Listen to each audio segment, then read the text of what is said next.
బస్సుల కండక్టర్ చేతిలో ఏముంటదుల్లా ఏముంటదని గట్ల అడుగుతున్నావేంది వాని చేతులనేమో టికెట్ కొట్టే మిషన్ ఉంటుంది, ఒక భుజానికి పైసల బ్యాగ్ ఉంటుంది. ఇది కూడా నీకు తెలియదా వాని? ఎప్పుడు బస్ ఎక్కలేదా అంటారా? అయితే ఇక్కడ మాత్రం ఒక కండక్టరు మొత్తం రూల్స్ తప్పిండుల్లా. చేతుల సిగరెట్ పెట్టుకొని చూడుండ్రి ప్రయాణికులని ఎట్లా బెదిరించిండో.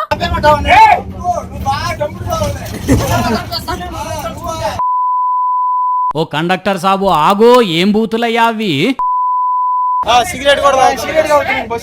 ఓ కొడుకు గంతమంది ఆగబట్టిన ఆగుతలేడు కదా, జర ఉండవయ్యా సామి. అయినా బస్సుల పొగ తాగేటోళ్లకు నువ్వు నీతులు చెప్పాల్సింది పోయి నువ్వే నీతి తప్పితెట్లనే?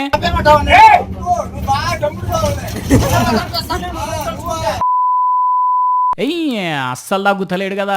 బస్సుల సిగరెట్ తాగడమే గాక బిర్రుగా బొత్త నిండా తాగొచ్చినట్టున్నాడు కదా డ్యూటీకి. ఫేస్ అంతా మారిపోయింది. పల్నాడు జిల్లాలో ఉన్న ఒక బస్సు డిపో కండక్టర్ పనితనం ఇది. మరి ఇంతగానం దాగొచ్చిన కండక్టర్ను ఆఫీసర్లు ఎట్లా కొలువుకెక్కిచ్చిండ్రో గాని టికెట్లు కొట్టడం పక్కన పెట్టి బస్సులు ఎవరన్నా కీసులాడి తాపాల్సింది పోయి ఈయననే సిగరెట్లు తాగుతూ సిందులేసిండి. ఇట్లా పెద్ద ఆఫీసర్లకైతే వీడియో చేరిందట గాని చూడండి ఇక కండక్టర్ గారి ముచ్చట ఎట్లున్నదో. మరి డ్యూటీ ఉన్నదని తెలిసినా అట్లా తాగిండో, తాగినోడు బస్సుల కిందకు వచ్చిండో గాని పెంట చేసి సస్పెండ్ అయ్యే కాడికి తెచ్చుకున్నాడు మొత్తానికి. చెయ్యి ఈ మందు పాడబడ ఈడికెళ్ళి మోపోయిందో ఏందో పొర్రి.